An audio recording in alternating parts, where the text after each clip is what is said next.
Dimanche 15 juin 2025. Seigneur, ouvre cette porte ou ferme cette porte selon ta volonté. Partie 2. Jérémie Saudrive. Nous avons déjà vu 8 raisons pour lesquelles cette prière n'est pas une prière parfaite. Aujourd'hui, nous allons voir 9 autres raisons. Et si un homme ouvre la porte? Il y a aussi des hommes qui savent ouvrir des portes. Il y a des grands patrons millionnaires qui savent le faire, des maires, des avocats, des agents immobiliers et bien d'autres gens. Même un enfant de 5 ans peut le faire. Certaines personnes peuvent aussi ouvrir des portes pour leurs fins personnelles. Et attention, cela risque de vous coûter cher au bout d'un moment. Et alors, vous vous retournerez contre Dieu en disant, pourquoi m'as-tu fait cela? Alors que Dieu n'aura ni ouvert ni fermé de porte. Ce sera juste l'homme. J'ai entendu tellement de témoignages qui n'étaient pas du tout du Seigneur. C'était juste de bonnes circonstances. Il y a des gens qui ne croient pas en Dieu, qui voient de magnifiques portes s'ouvrir devant eux et ils n'ont pourtant jamais prié pour ça. Ils ont juste travaillé dur ou traversé les circonstances. Ils achètent un champ et trouvent un trésor, reçoivent un héritage, sont promus dans leur travail, sont envoyés à l'étranger, tout frais payés. Je parle ici du côté finance. Mais il n'y a pas que cela. Ils peuvent se cogner nez à nez devant la boulangerie sur la personne qui deviendra leur femme. Faites très attention avant de mettre le nom de Dieu sur un témoignage, qu'il soit mauvais ou bon. Ce type de prière est quasiment de la superstition. C'est une forme de loterie nationale. C'est pile ou face. Si la pièce tombe sur le côté face, c'est gagné. Si elle tombe sur le pile, c'est perdu. Ça peut être une forme de chantage. Parfois, les gens prient cela alors que Dieu leur a déjà demandé quelque chose ou qu'ils savent au fond d'eux ce qu'ils doivent faire. Et ils disent, si tu ne l'ouvres pas, je ne le ferai pas, Seigneur. Mais si tu l'ouvres, je le ferai, en espérant que la porte ne s'ouvre pas. Beaucoup connaissent parfaitement la volonté de Dieu. Ils savent dans leur conscience qu'ils sont au bon endroit, au bon moment, et pourtant ils prient cela car ils ne veulent pas vraiment obéir. Ils récolteront malheureusement les conséquences de cette attitude. C'est aussi un signe d'immaturité.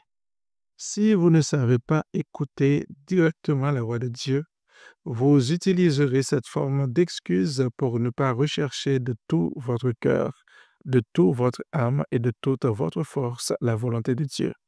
L'adulte spirituel juge de tout. Il sait quelle est la volonté de Dieu car il a l'habitude d'écouter son témoignage intérieur. Il sait reconnaître ce sentiment de paix ou ce sentiment de trouble qui lui indique s'il s'approche du cœur et des désirs de Dieu. Cette prière ne nous demande pas d'écouter notre témoignage intérieur. Pourtant, c'est la façon principale que Dieu utilise pour nous parler. C'est contraire à la marche par la foi. Contrairement à ce que beaucoup croient, c'est totalement opposé à la foi, car c'est marcher en regardant les circonstances. Si les circonstances sont bonnes, ok, je me lance, Dieu est bon. Et si les circonstances sont mauvaises, je ne bouge pas, car c'est la tempête. Finalement, si je suis dans une tempête ou si la mer est fermée devant moi, ou encore que le rocher est sec et qu'il n'y a pas d'eau, ce doit être que Dieu a fermé la porte.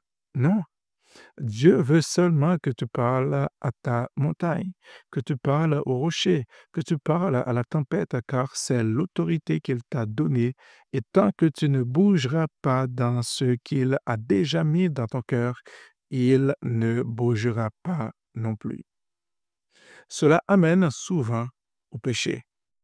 Aussi, le résultat de cette prière ne peut pas être basé sur une conviction, car finalement, on ne sait jamais trop si c'est Dieu qui a répondu. Et tout ce qui n'est pas le fruit d'une conviction est péché. Si on fait cette prière une fois, pourquoi ne pas le faire chaque jour de notre vie? Si cette prière est biblique, pourquoi ne pas la faire à chaque fois que l'on en a besoin? Tous les jours de notre vie et pour tout. Faites ça tous les jours et vous deviendrez un chrétien extrêmement bizarre. Et le diable vous roulera dans la farine et vous enverra des oppressions spirituelles de doute, de confusion et d'incrédulité. Dieu est-il notre esclave et doit-il ouvrir les portes à notre passage? Jésus n'a-t-il pas déjà tout accompli pour nous? Marchons dans le tout est accompli de Dieu. Dieu n'est pas notre esclave pour ouvrir les portes devant nous à chaque fois que nous en avons envie. Dieu nous dira plutôt, ouvre cette porte devant toi. Monte ici car j'ai quelque chose de plus pour toi. Prends cette route là-bas car j'ai en réserve des choses glorieuses pour toi. Pourquoi ne pas l'ouvrir ou la fermer nous-mêmes? Finalement, Dieu nous propose de l'ouvrir nous-mêmes cette porte. Il veut nous parler, il veut nous diriger lui-même. Il veut être un ami, un confident, un père qui apprend à son enfant comment manger tout seul, marcher tout seul, s'habiller tout seul. Dieu ne veut pas la lettre qui tue, mais il veut l'esprit qui vivifie. Il veut nous parler directement et ne pas nous laisser dans la confusion car il nous aime. Il nous prend par la main car nous en avons besoin. Il nous propose d'ouvrir ou de fermer. Il nous propose de lui obéir ou pas. J'aimerais prier pour vous aujourd'hui. Père, je prie au nom de Jésus-Christ, ton précieux Fils, car tu l'as envoyé pour nous sauver, pour nous restaurer, pour nous envoyer ton bon esprit, afin que nous ne soyons pas orphelins. Merci car tu es venu en nous, et nous sommes aujourd'hui le temple du Saint-Esprit. Tu as promis de nous diriger. Je prie, Père, pour tous ceux qui entendront ce podcast, afin que tu illumines les yeux de leur cœur et qu'ils connaissent intimement ta volonté. Donne-leur la révélation de tes mystères, car les choses cachées deviennent révélées pour tes enfants. Je crois que tu leur ouvres les yeux et qu'au travers de leur esprit, ils peuvent connaître ta volonté. Merci. Amen. Dieu vous parlera personnellement car il vous aime.